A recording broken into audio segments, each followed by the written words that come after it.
Hello বন্ধুরা, আজকে আমি আরও একটা রেসিপি নিয়ে চলে এসেছি। আজকে আমি বানাবো ভেজ পাস্তা। বন্ধুরা, এই ভেজ পাস্তা বানানো খুবই সহজ। আর বন্ধুরা, এইভাবে যদি তোমরা বানাও তাহলে বাড়ির ছোট থেকে বড় সবাই খেয়ে ভীষণ প্রশংসা করবে।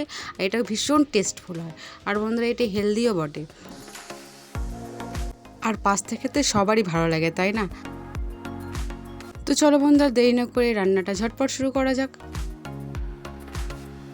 তো প্রথমেই আমি পাস্তা সিদ্ধ করে নেব। তার জন্য আমি গ্যাস অন করে পাত্রের মধ্যে পরিমাণ মতন জল দিলাম, আর তার সাথেই দিয়ে দিলাম স্বাদ মতন নুন, আর 1 চামচ সাদা তেল দিলাম।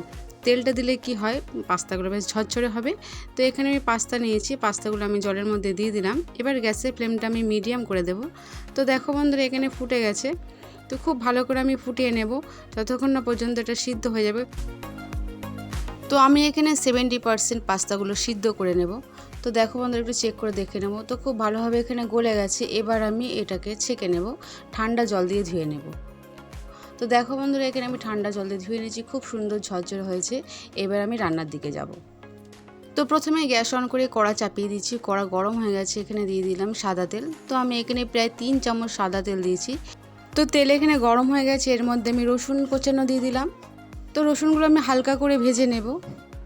তো এখানে ভাজা হয়ে গেছে, এর মধ্যে দিয়ে দেব কাঁচা লঙ্কা কুচনো। তো এখানে আমি 2টো কাঁচা লঙ্কা দিয়েছি। এবার কাঁচা লঙ্কা আর রসুনটা একসাথে ভেজে নেব। এবার এর মধ্যে আমি দিয়ে দেব পেঁয়াজ। তো আমি এখানে মিডিয়াম সাইজের একটা পেঁয়াজ দিলাম। পেঁয়াজটা অল্প করে লাল লাল করে ভেজে নেব। তো এখানে পেঁয়াজ ভাজা হয়ে গেছে। এবার এর মধ্যে দেখো দিয়ে দিলাম একটা টমেটো কাটা।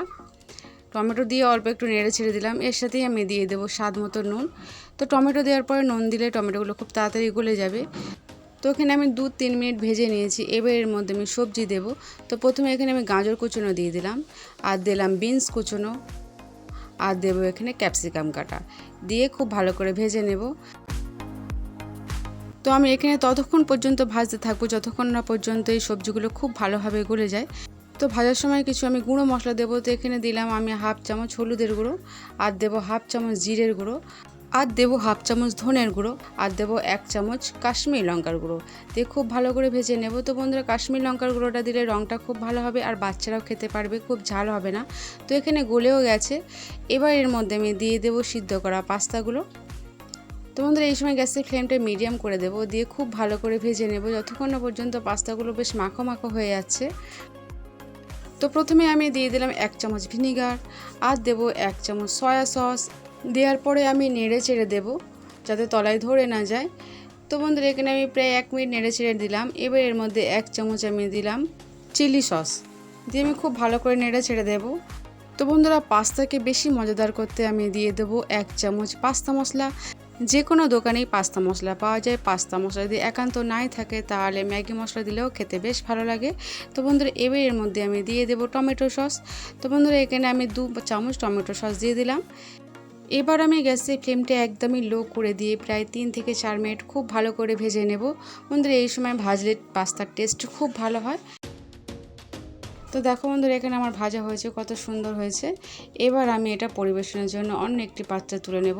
তো বন্ধুরা, এইভাবে যদি তোমরা পাস্তা রান্না করো তাহলে খেতে খুব ভালো লাগবে। তো আশা করি বন্ধুরা, আমার এই রান্নাটা তোমাদের খুব ভালো লেগেছে। ভালো লাগলে চ্যানেলটাকে সাবস্ক্রাইব করো, লাইক করো, আর দেখার জন্য অনেক ধন্যবাদ। আর হ্যাঁ বন্ধুরা, কমেন্ট করে জানাতে ভুলো না রান্নাটা তোমাদের কেমন লেগেছে।